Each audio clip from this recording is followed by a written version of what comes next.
Aloha, everyone. Welcome to Java with Lava.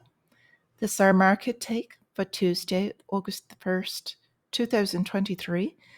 Just wanted to go over quickly. This is pre-market and pretty early. A lot of the numbers haven't changed yet. But as you can see, we've got a bit of a bump at the moment. We are going to have probably a pullback when they open. We'll see what happens. But they're kind of stagnant at the moment. We're waiting on jobs numbers for the most part. And we can take a look at the different sectors. We've got gold and oil under slight pressure. Everything but most part kind of flat. Dollar's holding above 102, but the Australian dollar is lost quite a bit of comparative value, and that's because their central bank just hiked probably for the last time for a while, if not for quite some time. And as I said, we are awaiting jobs data for the openings, construction spending, as well as manufacturing. And I also wanted to bring up Wednesday because ADP employment will be coming in prior to the market. So I like to have my trades set up before that, especially if you're an options or a swing trader.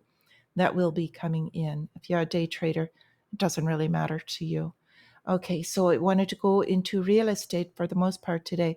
I had some short stories here about home buyers feeling stuck and why Wall Street is bullish on housing. Basically, what they're getting at is that 5% mortgage rate they're saying now is a tipping point.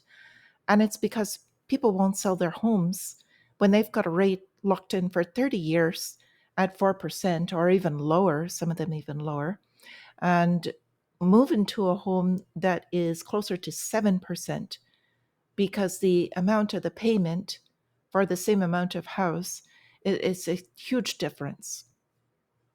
But unfortunately, things like death, divorce, and unemployment still happen. So people will start unlocking that supply when they have to move.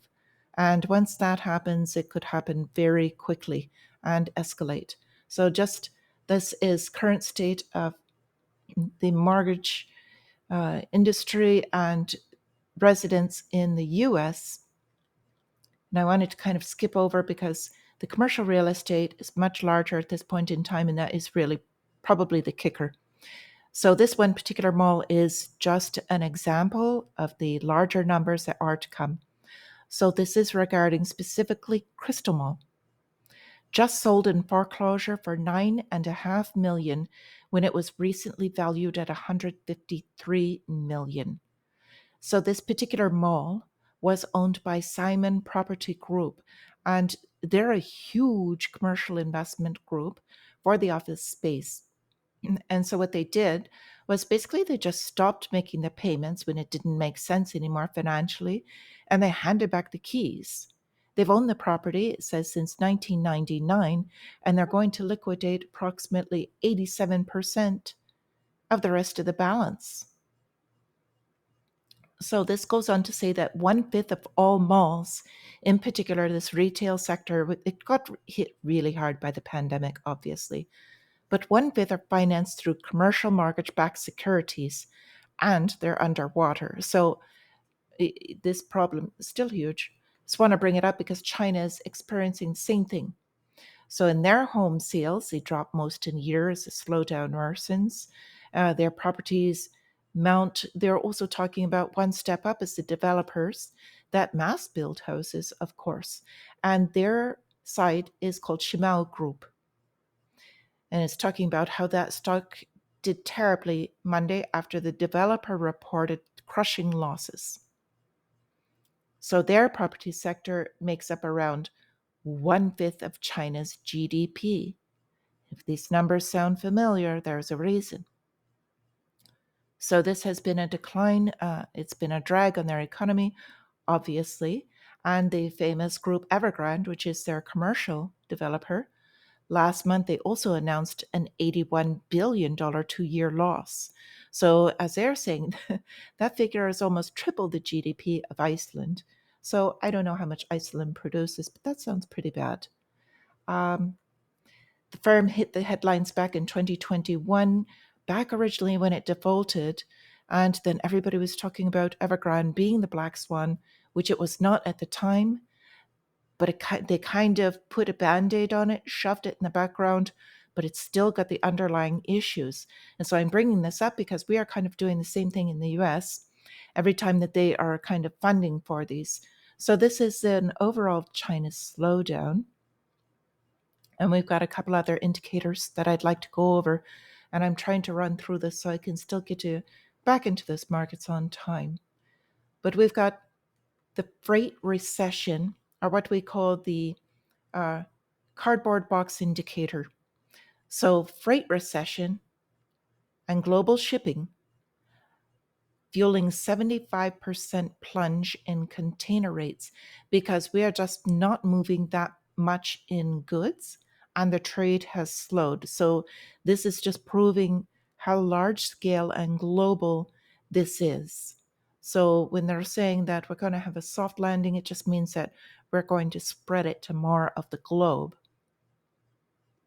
So there's a couple of facts in here talking about how the transportation industry has faced a protracted slump. The index that tracks global container rates plunged 75% from last year.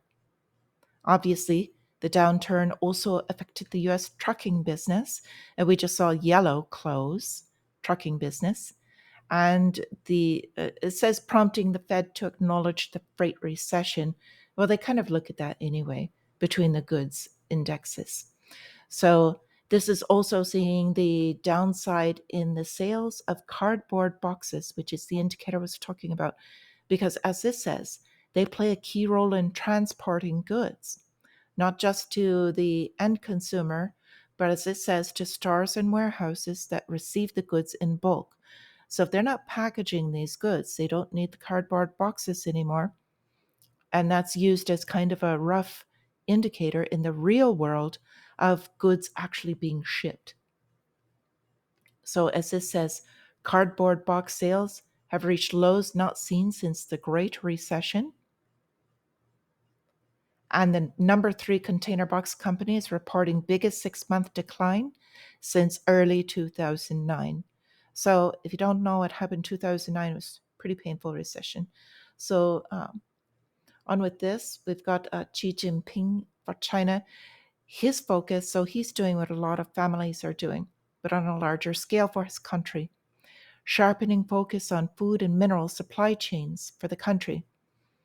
And as it says, he's calling them strategic mineral resources, and this is amidst trade wars and then also the sanctions on the chips.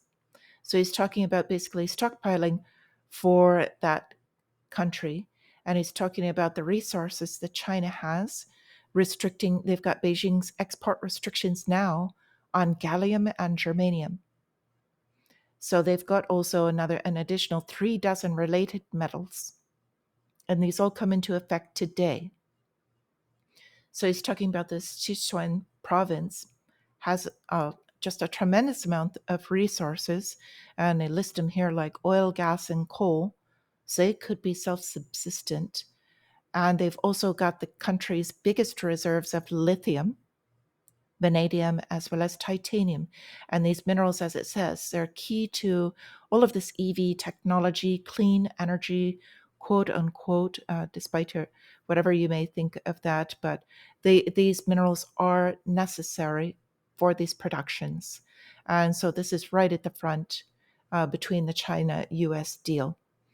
So in addition, he said that at an address for Food Summit on Monday, UN Secretary General Antonio Guterres warned global food systems are broken and billions of people are paying the price.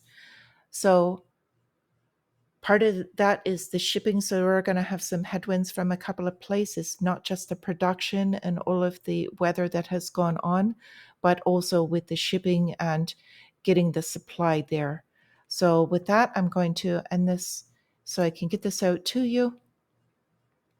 I wish you all a green trading day, just a wonderful day in general. And I wish you all to stay free. I'll see you soon.